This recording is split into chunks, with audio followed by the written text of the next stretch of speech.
and tuition, but he has since been captured. I told the man that with no more money from the KGB, I could no longer afford school. He bought my story, and when I said I would be willing to work, he took pity on me and let me stay.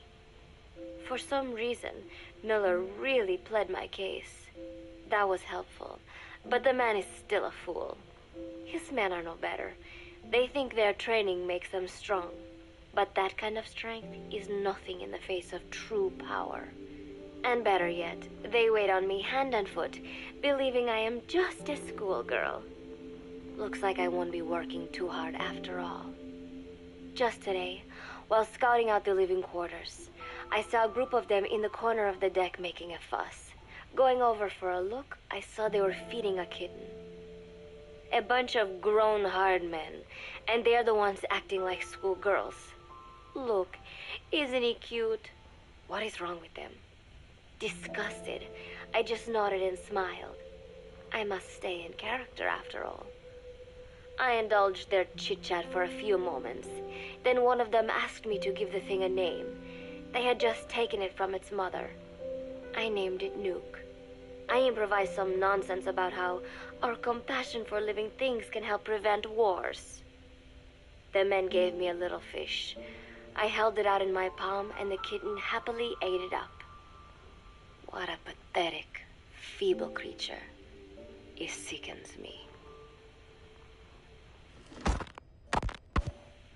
Today, Chico invited me to go fishing with the soldiers. I suppose finding one's own food does have its merit, but I prefer not to be involved in such a degrading task. And their prattling on about fishing being fun is nonsense. I'm not here to find playmates. Nevertheless, distasteful as it was, I went along in order to maintain my cover. Chico thrust a fishing pole into my hands, and we went up onto the deck where several soldiers had gathered. They welcomed us warmly. With so few women aboard Mother Base, I'm treated like a princess. No one suspects I am neither a teenager nor a student. It was nice and sunny, with a gentle breeze and waves. As I cast my line and waited for a bite, the soldiers began to ask me all sorts of questions. As always, I answered according to our predefined scenario, feigning a smile. As I sat there feeding them lies, the fish began to bite, and the soldiers began to focus on their prey. Chico had his bait stolen by a fish, and got so angry that he stood up and nearly fell into the sea. Everybody laughed. It almost made me want to join in too. At some point, I got a bite myself. The instant after I felt that first gentle tug, the fish yanked the line with astonishing strength, and I let out a cry of surprise. I thought he was going to be huge. It was my first time fishing, and I was a bit flustered, so the soldier beside me helped by supporting the pole from behind. "Reel it in," they shouted. I nodded, turning the handle as fast as I could. I wondered what kind of fish lived below the surface, and thought back to the deep sea dives I had to do as part of training. Those were difficult days, but I remember finding the multicolored fish gliding through the water incredibly soothing. After a hard fight, I pulled it up. To my surprise, it wasn't even half a vara, rather anticlimactic. But I wasn't doing it for fun, so I wasn't the least bit disappointed. Nook was hovering nearby with an expectant look on his face, so I gave the fish to him. All in all, a thoroughly wasted day. Preparations are coming along nicely. No one suspects me of being the one to let Zadarnov out of his cell. Today, Amanda and I taught Cecile how to make gallo pinto. It is a simple home-cooked dish consisting of black frijoles mixed with arroz. It is well known throughout Central America, not just in Costa Rica, so it is no surprise that a Nica like Amanda would be good at making it. But I was raised in the States from a very young age, and can hardly even remember my mother's gallo pinto. Having to make chit-chat with that clueless bird lover and the so-called revolutionary was excruciating. And, clueless or not, I will need to be especially careful around Cecile. the one who actually recorded that tape. Thankfully, Miller and his men seemed to believe I mistook the tape I found for one my friend made. In any case, one can never be too careful. Anyway, the three of us minced garlic and herbs, then cooked them in a pot with frijoles we'd soaked overnight. While waiting for them to cook, we sautéed onions and arroz in a frying pan. Cecile worked the frying pan according to Amanda's directions, but seemed a bit glum. She does have a knack for cooking, though. She is French, after all. We added water to the pan and watched the arroz begin to steam. While we waited, Amanda shared memories of her mother with us. They had been separated because of Simosa, but the taste of her mother's cooking was still fresh in her mind. When the frijoles were ready, we drained the water, stir-frying them with the rest of the vegetables. Quite a complicated process for home cooking. Nonetheless, it kept them occupied. The longer we sat and talked, the greater the chance of my arousing their suspicions. With women, it is not enough to just bat your eyelashes and giggle. It takes a lot of effort to divert attention. When the arroz was done cooking, we folded it into the frijoles and added salsa, stirring the mixture as it simmered. At this point, for some reason, the conversation turned to romance. Why does it have to be that way whenever women get together and chat? Cecile fancies herself to be well-versed in such matters, and gave Amanda all sorts of advice. It was harmless enough, until, to my irritation, she began pestering me whether there was anybody I liked. Not right now, I said, trying to dodge the question. But she pressed on. It's Snake, isn't it? I gritted my teeth and played it coy. Maybe. Cecile nodded and giggled. He is pretty sexy, isn't he? What a ditz. It's all I can manage to just survive. The thought of romance has never once crossed my mind. I have no interest in that kind of man. Soon enough, a rich aroma began to fill the room. The gallo pinto was ready. New came over and rubbed up against our legs, looking for a handout. Unfortunately, it was not the kind of food a cat would like. We let a few of the soldiers have a bite, and then headed off to the mess hall. The home-cooked flavor we'd achieved was a big hit with the men of MSF. Not that we are trying to impress them or anything. Even I could manage a dish like that. Snake enjoyed it too. Let me make this absolutely clear. I have no interest in that man. Football, or soccer as it is known in the States, is extremely popular here. It has not caught on yet in the US, but it has legions of rabid fans all across Latin America.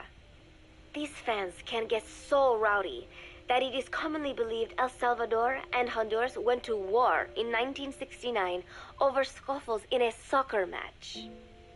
In reality, tensions between the two countries were already high. The match was merely one of the sparks that set them off. But these people are so passionate about this sport that the story seems plausible. Predictably, many of the soldiers here are fans. They have apparently divided themselves into Costa Rican and Nicaraguan teams and started playing each other. To play, you need a ball and 2 goals.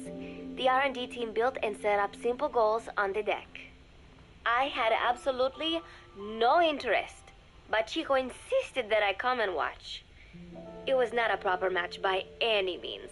The pitch was not even regulation size, but the players and spectators alike got pretty excited. They banged empty cans and shouted cheers through the handmade megaphones. It almost felt like carnival. Huey, the referee, blew a whistle to start the match. The soldiers' training has left them in excellent physical shape, but they lacked the honed skills of professionals and their play was quite rough. Midway through, one of the men collided with another. They started shouting at one another, but Huey stepped in. I thought we had forsaken our countries, become one with the earth, he said, quoting Snake. We are not competing for national pride here, and we are not fighting for the good of any one country. This is not a war. Soccer is a peaceful sport, am I right?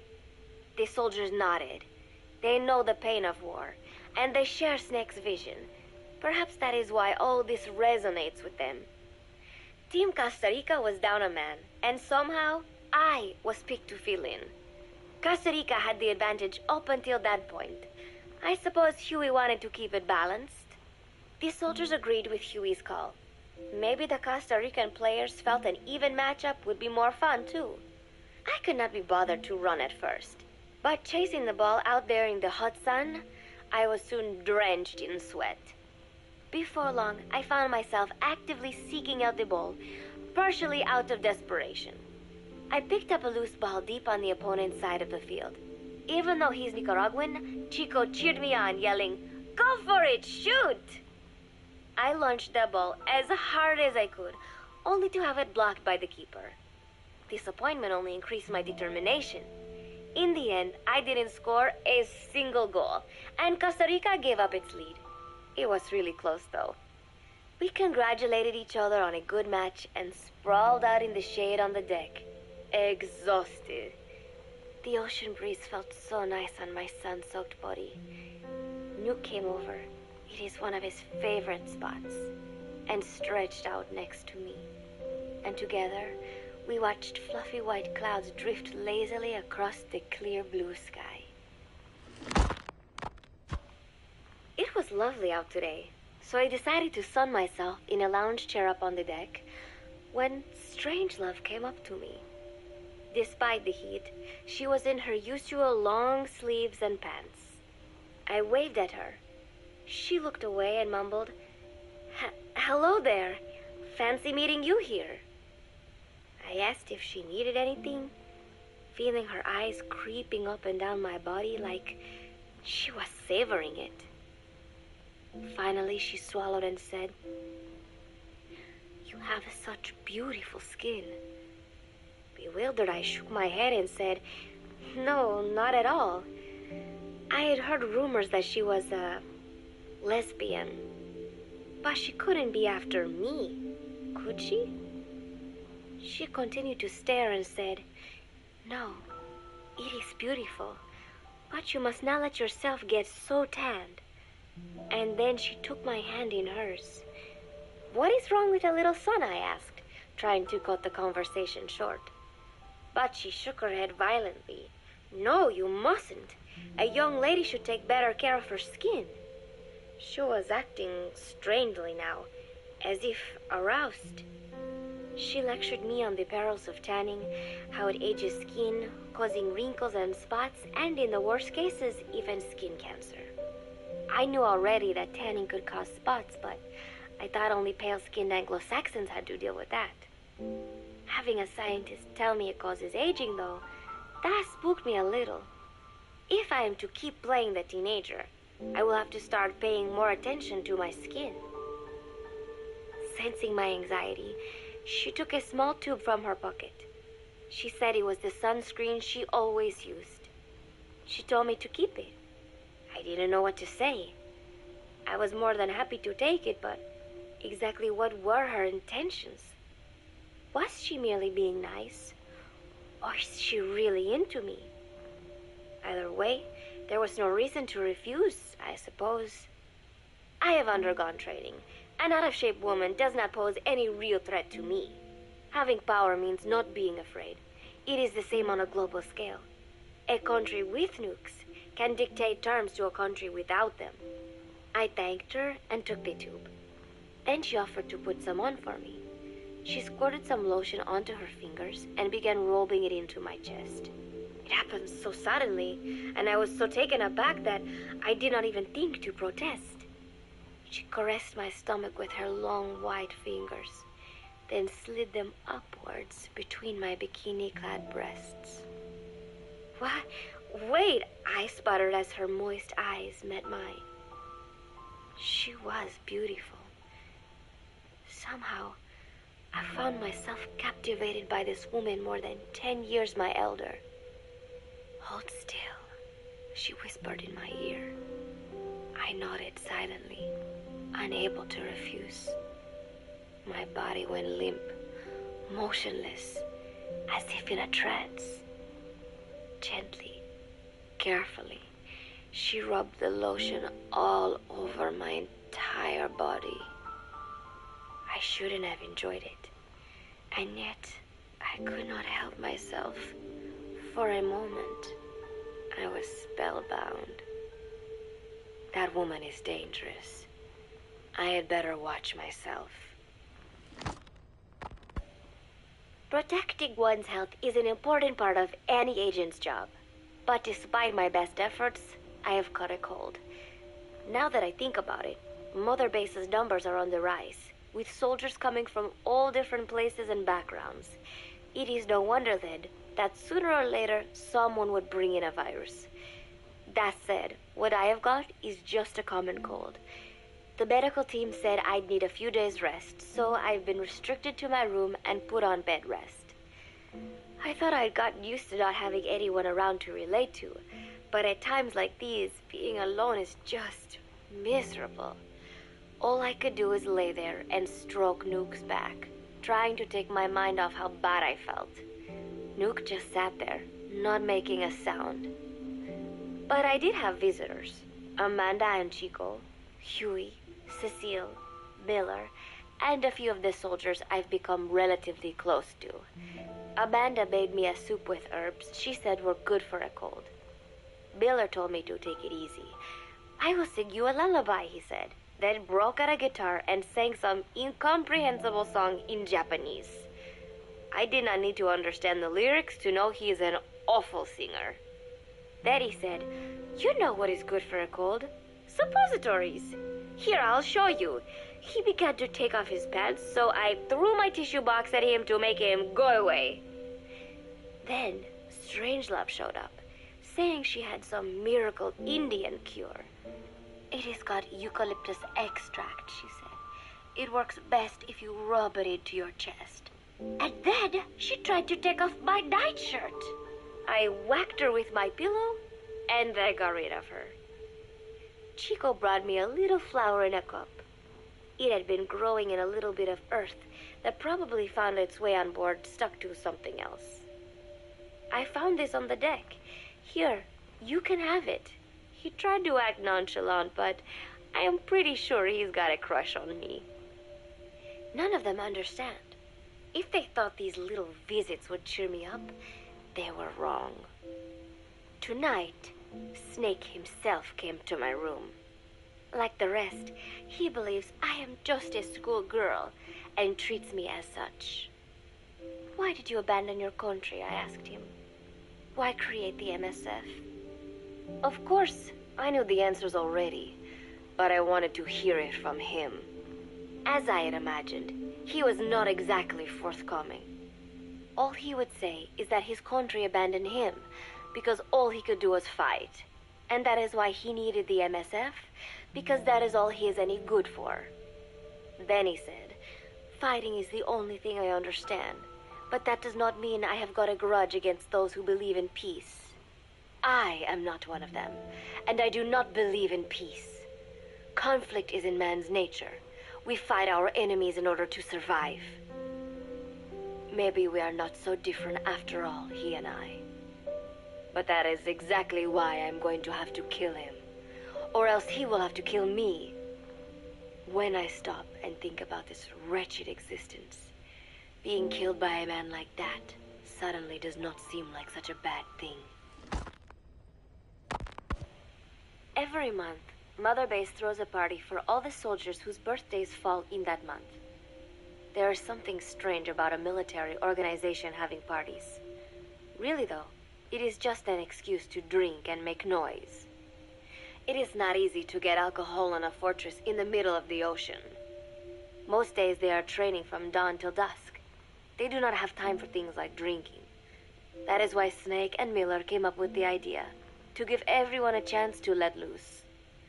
Obviously, a bunch of boors like that are not going to bother with blowing out candles on a cake. Rather, they sit there in a cloud of cigarette smoke, drink beer, eat meat, tell tasteless jokes, and swap crude insults about one another's hometowns. But it hardly ever breaks out into something serious. They talk up a storm, but they're just having fun. It is funny. You have got members of FSLN rubbing shoulders with the UCLAs, people who once would have considered the other mortal enemies. I wonder if that is what makes Big Boss so popular. In leaving their countries behind, They leave their hatred for other countries, too. Miller seemed a little protective of me. Hope they're not being too crude, he said. But soon enough, he too was drunk. He yelled, "Come here and take a look at the real Kazuhira Miller," then dropped his pants and mooned everybody. The other soldiers burst out laughing. I have never seen such a crude, ridiculous party before. And yet, all these people, laughing and acting the fool. Is this what they call peace? For some reason, I began to think about all that has happened since I came here. Fishing with Chico, cooking with Amanda and Cecile, playing soccer, having visitors when I caught a cold. When I stop and think about it, my time here has been the most peaceful of my life. But that is about to end. I cannot imagine he will be willing to negotiate. It seems I am to fight the legendary Big Boss. I do not know if I'll be able to beat him. But if I have to choose between death and defying Cypher, I will gladly choose death. The thought of dying does not scare me. But if I disobey my orders, the fear and despair awaiting me will be far worse than anything I can imagine. It was Cypher who took me in as an orphan, gave me food and a place to live. His orders may have been unreasonable, but I will never repay my debt entirely. It seems I have no choice. I must fight this man. I must fight Snake. Do you know Miller, Snake's right-hand man? Apparently has got at least one serious weakness. He is an insatiable womanizer. He does not bother me, most likely because he considers teenagers off-limits. But he has hit on every single one of the few female soldiers here at Mother Base. They ought to be telling him where to stick it, but end up falling for it so easily. I think some of it stems from the fact that he is actually not that bad looking. Anyway, today, that nasty habit got him in trouble. He and Snake got into one of their rare fights, and I was there to see it. They burst out of the showers, completely naked, trading punches. I am no child. The sight of a naked man does not make me blush. But this was something else.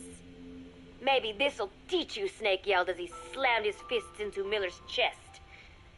I heard later that apparently he had been two-timing someone, and that same someone had gone to Snake with her troubles. As I see it, it is her own fault for letting herself be deceived like that. If she is too dumb to see through Miller's lies, then she got what she deserved. But this was not the first time it had happened, or the second, and Snake read Miller the riot act. Miller argued back, and what began as a shouting match turned into a fist fight. "You son of a bitch," Miller yelled as he swung. "Not bad," said Snake, smiling, "but not good enough." And then he was back on the offensive.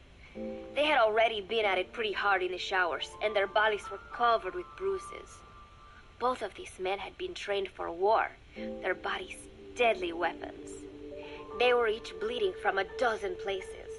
All this from a fist fight. Even so, it was far less gruesome than if they had given it their all. It was obvious that one of them would be dead were they fighting for real. Miller took another swing, yelling, "Try this then!"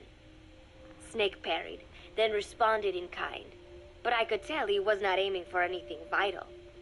"You are one tough bastard, boss," Miller muttered. A smile crept across his face as he caught his breath. And then they went right on fighting. Blood and sweat flew off their glistening bodies. It was combat without hatred or hostile intent. I had never seen violence like this before.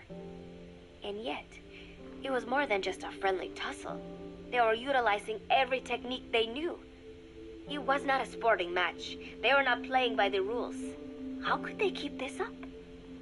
At last, the two men tired themselves out, and the bizarre scene came to an end. They looked at each other's battered bodies, and then burst out laughing, embracing and congratulating each other on a good fight. It all seemed so idiotic. I still cannot fathom such behavior. But somehow, I got the sense that for all his womanizing, Miller really only trusted one person, and that was Snake. There was no way I could ever come between the two of them. And at that thought, I began to feel as if I had lost. All of Mother Base is preparing for a festival. Since Snake and his soldiers spend so much time fighting, they are setting aside one day a year for peace and relaxation. I do not know all the details, but apparently that is what Snake and Miller decided. These soldiers love the idea, of course. There is so little fun to be had here that everybody looks forward to events like these. That is all well and good, but somehow I got roped into getting on stage. Come on, we even both have peace in our names, said Miller. And Zadarnov, that old Ruski's name, has something to do with peace too, right? Hey, as long as we're having a day of peace, we ought to get an act together. The Three-Piece Band. I thought he was joking. He then proceeded to share his idea without bothering to check with me. And now, I am slated to sing. Apparently, he had heard me on the deck one day, and since then he's wanted to form a band. Everybody's looking forward to it, so there is no way for me to back out now. I have never done anything like this, but it does feel kind of nice to know that people are looking forward to it. I mean, it cannot be any worse than Miller's singing, but modifications to Zeke are already finalized, and I must complete my mission. Betray Cypher now, and I will face a fate far worse than death. Still, there's no need to put things in motion just yet. What difference would it make to just wait a little while longer? A whole day of peace. The mission can wait until after that. Can it not? I know I am only delaying the inevitable. When the day comes, one of us will have to die. Snake or me. But still, if I could just come up with some way to stall Cypher, at least until our day of peace. When did I start having thoughts like this? My cover is blown. They know nothing of Cypher or my true objective, but they know I am a spy. There is no more time left. I must act now. I must complete my mission. How did it come to this? All I wanted was 3 more days. Just 3. Miller's already finished writing the song. It is called Love Deterrent. It is about a girl who cannot express her true feelings. I have been practicing. I am no pro, but I was pretty sure I would do a decent job. And now this. Cypher found out that Zeke was complete. He must have someone inside Mother Base besides me, spinning his tightly wound web of control, leaving no room for individual will.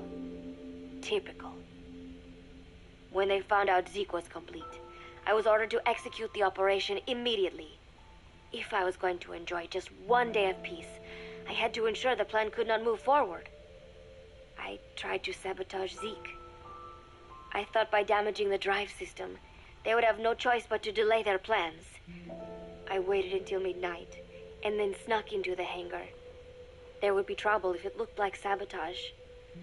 I selected one of the drive system's load-bearing parts and carefully worked to warp its shape. The leg's drive system requires a high degree of precision to operate. Even the smallest deviation would have done it. Then, Chico walked in. Maybe it was one of those nights where he could not sleep. In any case, he saw me, panicked, and took off running. It would have been easy to kill him, but I could not. I know he likes me. It is not as if I would ever have an interest in a child like him, but I could not pull the trigger. Not at him, not in the back. Will he tell them? Or is there a chance he will keep it a secret? Protect me? No. He knows now. Knows I am not who he thought I was. He ran without even questioning what I was doing. There is no chance he does not know. And soon, all I have built here will end. And if Cypher has another agent among them, if he finds out I tried to sabotage Zeke, this place will no longer be my heaven. Then it is settled. I make my move now. Chico walked in before my sabotage was complete, so Zeke should still be operational. It might not run at full speed or power, but I do not have time to fix that. Without Zeke, I do not have a chance in hell of winning. I must act fast before Chico sounds the alarm. I knew it would come to this. I just did not think it would be so soon. It is time, Zeke. Metal Gear Zeke. Activate.